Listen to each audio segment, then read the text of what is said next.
All right, NAMM 2023.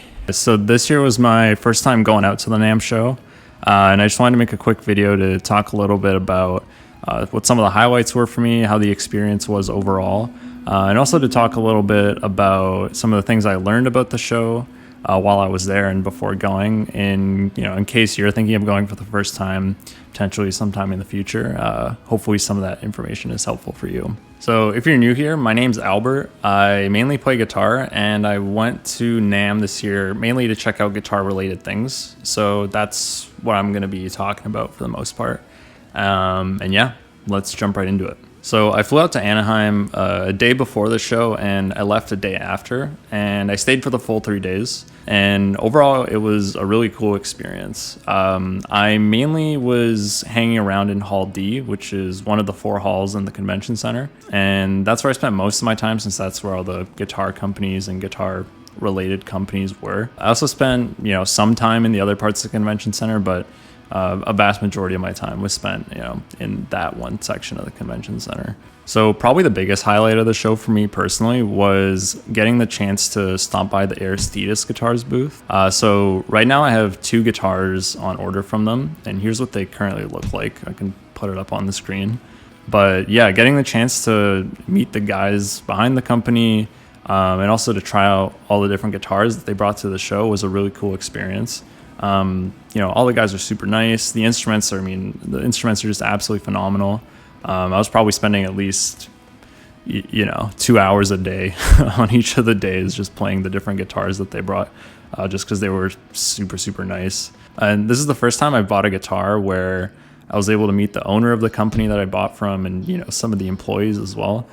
So that was a really cool experience. And they were super friendly and welcoming, and, it was really nice to get to know them a little bit. And again, just the instruments are absolutely top notch. So it was really, really fun to just try all the stuff that they brought to the show. But yeah, for me personally, Aristides was definitely the biggest highlight of the show.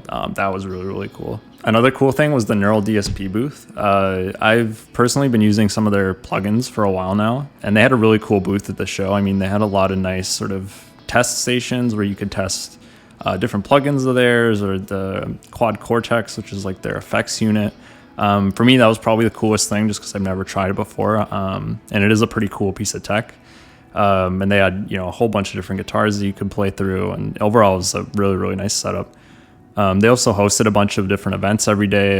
They had like some of their artists doing live performances and running through some mixes where they used the plugins and things like that. So overall, the Neural DSP booth was super cool, in my opinion. Another highlight was the Knuckle Pickups booth. So I've personally never tried their pickups, but I've heard good things.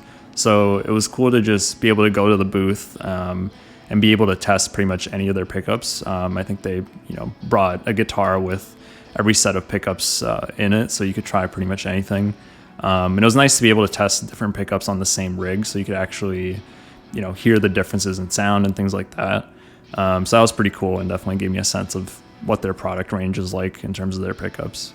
And another cool thing about just NAMM in general is you just walk around and see so many different companies that you've never heard of before. And a lot of them are doing really cool stuff. So it was really cool to just be able to walk around, try a bunch of different things, and a lot of the stuff was really cool. So it was nice to just be able to kind of walk around and try what interests you, and I think that was a really fun part of the show for sure. One other cool thing that wasn't on the actual show floor itself, but just in the convention center, the NAMM show would hold different events and sort of, I guess, lectures sort of, or just like live presentations on different topics ranging from like social media and marketing and branding for musicians and that sort of thing. So sitting in on some of those sessions was definitely interesting, and I feel like there was a lot of good information to be had and to kind of pick up on. So sitting in on some of those sessions was pretty cool and pretty educational. So that was kind of a nice part of the show as well. A kind of surreal part of the NAMM show this year for me was just walking around and seeing so many different people that I follow on YouTube or on Instagram, just kind of casually walking around. It was pretty surreal. Some people I've been watching forever, people like Rabia and Ola England, and I got a chance to meet some of them, and that was just, super cool. But yeah, just seeing these people in person was really, really surreal. And one last highlight from the show, I guess, before I talk about what I learned about the show. For me, at least, just being exposed to so much music for 3 straight days, I personally found it super inspiring. And I came home from the show just a lot more motivated to play guitar and, work on my own music and work on my content and all that sort of stuff. So, yeah, I found the show just really, really motivating. And overall, it was just an awesome experience. So in this second part of the video, I just wanted to quickly talk about, some things I learned while I was at the show, which could be helpful if you're thinking about going for the first time. Just potential things to keep in mind. So the first thing is that the NAMM show kind of has some hotels that they advertise that they're affiliated with or something like that. And those hotels are all pretty close to the convention center, but what I noticed is that those hotels are all pretty expensive. So personally, I just ended up staying at a different hotel that was still relatively close. Don't think you need to stay at those affiliated hotels specifically. You can really stay wherever you want. But I stayed about a 20-minute walk away so that I could just walk over to the convention center and didn't have to depend on a car and deal with parking and things like that. The second thing is showing up early to pick up your badge is definitely a good call.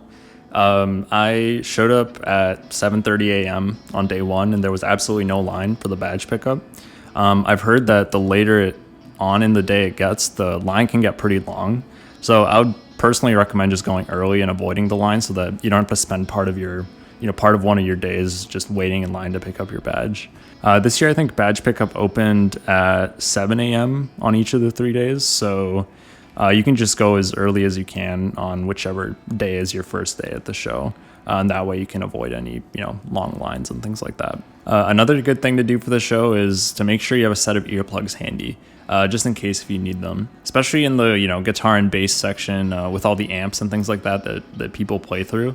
It can get pretty loud sometimes, and especially if you're on the show floor for 6 to 8 hours a day, you definitely want to make sure you're protecting your hearing. So just having earplugs that you can throw in when things get loud is definitely the right play, I think. And this year they were giving out complimentary earplugs, but I don't know if they normally do that. So it's probably safer to just bring your own pair, just to be safe. Another thing I found out about on day 1 when I got there was that NAMM, I think every year the show hosts like a Breakfast of Champions event, which is kind of like a kickoff sort of presentation for the show, and they serve free breakfast at the convention center. Maybe it was just this year, but I think they do it every year. So on day 1, it can be good to show up for that and get free breakfast at the convention center, so you don't have to worry about that if you show up on day 1. And one last thing I found out, which I actually found out after I bought my pass, the NAMM show now lets individuals buy a ticket. So you can just, anyone can just buy a ticket and go to the show now. I think back in the past, you had to be, working for a music company that was going to the show or get an invite through one of those companies to be able to go. But now any individuals can just, buy a ticket and go to the show, which is pretty sweet. So if you've ever been thinking of going, you can just buy the ticket and go. All right. And that wraps up everything I wanted to talk about. If you have any other questions that I didn't answer in this video, feel free to leave a comment down below and I can answer there. But thank you so much for watching, and I'll leave you with some B-roll footage that I took from the show. Enjoy.